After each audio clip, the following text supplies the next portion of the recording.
ปนี้เราจะมาพูดถึงเรื่องการกักตัวของมุกกันค่ะวางไปปุ๊บประมาณครึ่งชั่วโมงแม่โทรกลับมาแม่รู้สึกเจ็บคอแล้วพอแม่บอกเจ็บคอมุกก็บอกอุ๊ยตายแล้วแม่ติดโควิดจากเราอ้าวออเดอร์มาม่าไปไงได้อันนี้ งงไปหมดยังจมูกสองข้างเจ็บมาก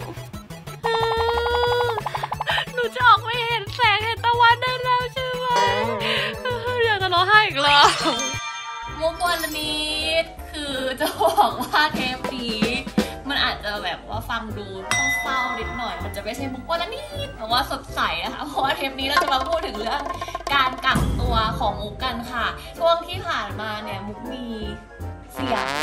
เรียกว่าเสี่ยงเพราะว่าเจอกับรุ่นพี่ที่เป็นโควิดนะคะเพราะฉะนั้นทันทีที่เราได้เห็นผลของเขาว่าเขาติดโควิดปุ๊บเราก็จะต้องกักตัวอยู่คนเดียวในห้องโอ้แบบคือเศร้าไปเลยอะต้องแบบแม่บ๊ายบายพี่เมฆบ๊ายบายน้องต้องกักแล้วขึ้นไปกักบนห้องเลยค่ะก็อยู่ใช้ชีวิตอยู่ในห้อง7 วันก็คือเขาบอกว่าที่จริงแล้วถ้าเราเจอคนที่ติดโควิดมาใช่ไหมให้เรากักตัว5 วันแต่ถ้าหากว่าเรามีอาการเนี่ยเราต้องกักตัว10 วันค่ะซึ่งมุกกักมา3 วันแล้วมุกเป็นไข้ทุกคนแล้วก็เลยบอกว่าก็เลยกักซึ่งมุกว่ากักอยู่บ้านนะคือมุกเป็นไข้ขั้นเนื้อขั้นตัวตอนนั้นแหละคือเริ่มเศร้าขั้นสุดคือเริ่มเข้าขั้นวิตกแบบฉันเป็นโควิดแน่ๆแต่คนแรกที่เราต้องบอกอะเนาะจริงๆแล้วมันควรเป็นแม่เราก็โทรไปหาแม่บอกว่าไงลูกจะเอาอะไรลูกแม่ลูกเป็นไข้พอบอกว่าลูกเป็นไข้เท่านั้นแม่ว้ายลูกหรือว่าอะไรอย่างเงี้ยวางไปปุ๊บประมาณครึ่งชั่วโมงแม่โทรกลับมาแม่รู้สึกเจ็บคอโอ้โหทีนี้ก็คือหลอนเข้าไปเลยแล้วพอแม่บอกเจ็บคอมุกก็อุ๊ยตายแล้วแม่ติดโควิดจากเรามุกก็ไม่รู้ว่ามุกป่วยจริงๆหรือว่า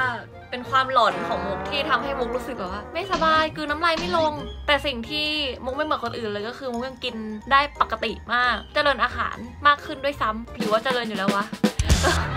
คือไม่มีปัญหาอะไรเลยเกี่ยวกับการกินนะคะเพราะว่ากินได้ปกติแล้วก็กินเยอะกว่าปกติด้วยแล้วก็นอนเยอะกินเสร็จปุ๊บอิ่มปั๊บนอนปุ๊บปกติแล้วค่ะแต่ว่าก็มีงานอะไรก็ลาไปหมดเลยช่วงนี้เพราะว่าเราก็ถือว่าเรากักตัวก็แล้วกันถึงเท่าที่ดูอ่ะวันติดเชื้ออะไรอย่างเงี้ยมันจะไม่เสี่ยงเพราะว่าเราอ่ะไม่ได้เจอเขาวันนั้นเราเจอก่อนวันนั้นอะไรเงี้ยแต่เพื่อความชัวร์เราก็กักตัวอยู่ดีค่ะแต่ว่าทุกคนไม่ต้องห่วงเพราะว่ามุกมีกำลังใจที่ดีมากค่ะคือครอบครัวซัพพอร์ตมากแล้วก็พิมพ์มาหาตลอดจะกินอะไรไหมจะอะไรไหมซึ่งเมนูที่มุกกินแทบทุกมื้อเลยก็คือข้าวไข่ดาว3 ฟองข้าวไข่ดาว3 ฟองแล้วก็ลาบหมูคือเวลาหนูรู้สึกเครียดแล้วหนูจะชอบกินไข่ดาวไม่รู้เป็นอะไรแล้วก็กินอยู่นั่นแหละก็คือกินวันละหลายฟองมากจนแม่บอกว่าลูกถ้าเป็นอย่างเงี้ยลูกจะเป็นโรคอ้วนแทนนะ แต่ก็ไม่เหงาค่ะเพราะว่าหน้าห้องก็จะแบบเดี๋ยวจะมีคนตะโกนเข้ามาบ้างอะไรบ้างเราจะส่งของกันผ่านแบบหน้าประตูเหมือนแบบแม่วางไว้ให้แล้วนะโอเคแล้วมุกก็ออกไปรับมามุกว่าเวลาเราติดโควิดนะเราไม่สามารถบอกได้หรอกว่าเราติดมาจากคนไหนเพราะว่าจริงๆแล้วอ่ะมันมีโอกาสที่ทุกคนอ่ะจะเป็นหมดเลยตอนโควิดรอบนี้คือมันแบบใกล้ตัวมากๆโควิดได้ล็อกคุณไว้หมดแล้วค่ะ เพราะฉะนั้นรอบนี้จะรอดไหมไม่รู้ต้องคอยติดตามกันค่ะก็จะเล่าให้ฟังว่าแบบช่วงนั้นก็คือนั่งเหงาแล้วก็มาร์กหน้าจ้ะ เลยทำมาร์กหน้าเงาอยู่ตลอดเวลาแล้วก็นอนดูทีวีดูมุกวันละนิดคือดูจนรู้สึกเหมือนคอนเทนต์มันหมดไปแล้วอะเพราะว่าเราดูใช้เวลาเยอะมากกระโดดโลดเต้น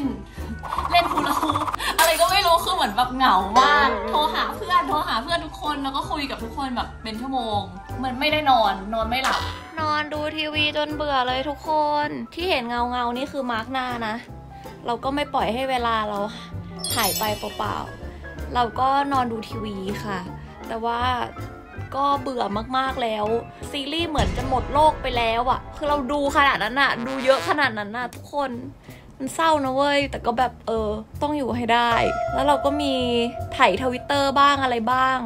ติดตามข่าวโซเชียลข้างนอกแล้วก็เครียดแล้วก็กลับมาดูซีรีส์ใหม่แล้วก็กินแล้วก็นอนมีอยู่แค่นี้ชีวิตแต่ว่าที่จะขอร้องมากกว่านั้นก็คือฝาก Subscribe ช่องนี้ด้วยเหงาเหลือเกินฝากซับด้วยนะคะ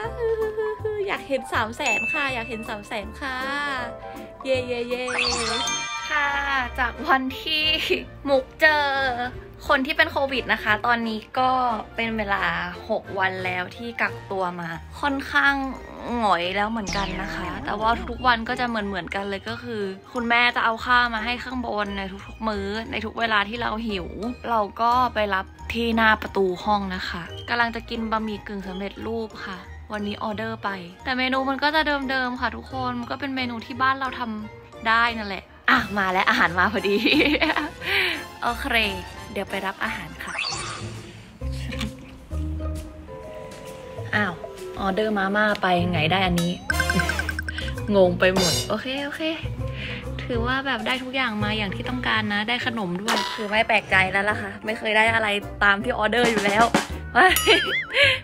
เดี๋ยวพรุ่งนี้มุกจะ PCR นะคะเขาบอกว่ามีการ PCR ที่แบบเหมือนเขาจะแบบขับรถมาตรวจให้เราในที่เราอยู่อะที่บ้านเราอะไรอย่างเงี้ยเพราะว่าการจะออกไปโรงพยาบาลตอนนี้มุกก็กลัวกังวลไปหมดเลยว่าเราจะนั่งรถโดยสารอะไรไปอะไรยังไงก็คือกลัวทุกภาคส่วนจะเดือดร้อนเพราะเราอะก็เลยเดี๋ยวให้เขามาตรวจเราถึงที่เลยค่ะแล้วก็จะมารอลุ้นกันพรุ่งนี้ก็เป็นกำลังใจให้มุกด้วยนะคะทุกคนกินข้าวก่อนแล้วค่ะไข่ดาวทุกมื้อ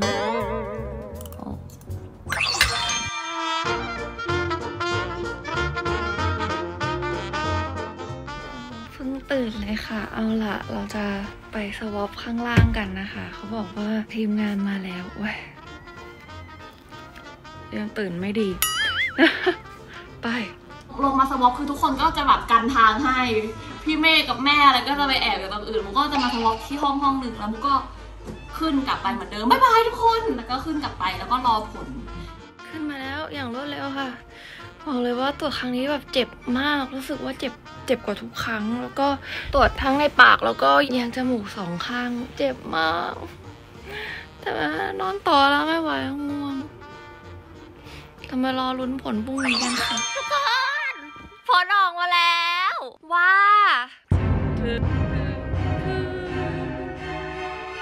not detect ค่ะเย้หนูจะออกไม่เห็นแสงเห็นตะวันได้แล้วใช่ไหมอยากจะร้องไห้อีกแล้วโอเคพรุ่งนี้ไปทำงานกันค่ะไปทำงานที่เรารักกันนะคะโอ้น้ำตาจะไหลดีใจมากทุกคนขอบคุณทุกคนที่ให้กำลังใจค่ะอยู่ๆก็หายรู้สึกว่าแบบหายแบบขั้นเนื้อขั้นตัวเลยรู้สึกว่าตอนนี้คือดีเลยรู้สึกแข็งแรงรู้สึกว่าเสียงแบบเปล่งออกมาได้ดีมากจากที่เมื่อกี้แบบอยู่ๆก็แบบเฮ้ยปวดหัวใจทำไมเจ็บหน้าอกเอาจริงไม่มีอะไรเลยไม่เป็นไรเลยเครียดเฉยๆขอบคุณทุกคนนะคะเว้ยดีใจมากแม่ส่งผลมาเราก็แบบรอดแล้วลูกโอ้ดีใจโอเคเดี๋ยวเราต้องแบบลงไปเจอคนเจออะไรบ้างดีกว่าไม่ไหวแล้วตอนนี้เตรียมตัวแล้วนะปิดทีวีปิดเตรียมตัวนะแม่ลงไปข้างล่างได้ยังอ่ะเย้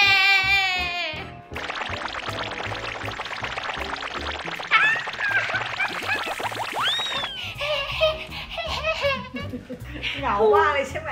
เหงามากข้อผลส่งมาแล้วก็เขียนว่า non detect อะมุกคือแม่คะเป็นซีนในละครเปิดแม่คะจะต้อง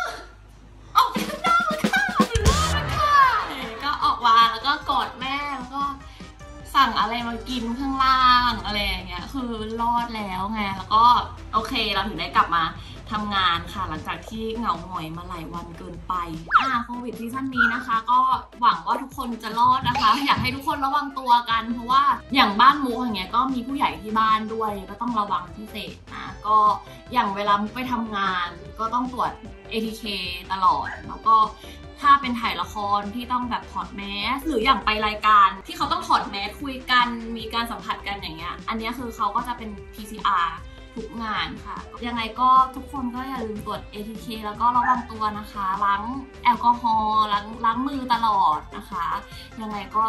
ขอให้ทุกคนปลอดภัยค่ะแล้ววันนี้มุกวรณิตนะคะก็ขอลาไปก่อนนะคะอย่าลืมกดไลค์กดแชร์กด Subscribe กันด้วยนะคะคอมเมนต์มาด้วยว่าอยากจะดูเราทำอะไรอีกนะคะแต่ว่าไม่อยากดูกักตัวแล้วไม่อยากกักแล้วนะคะ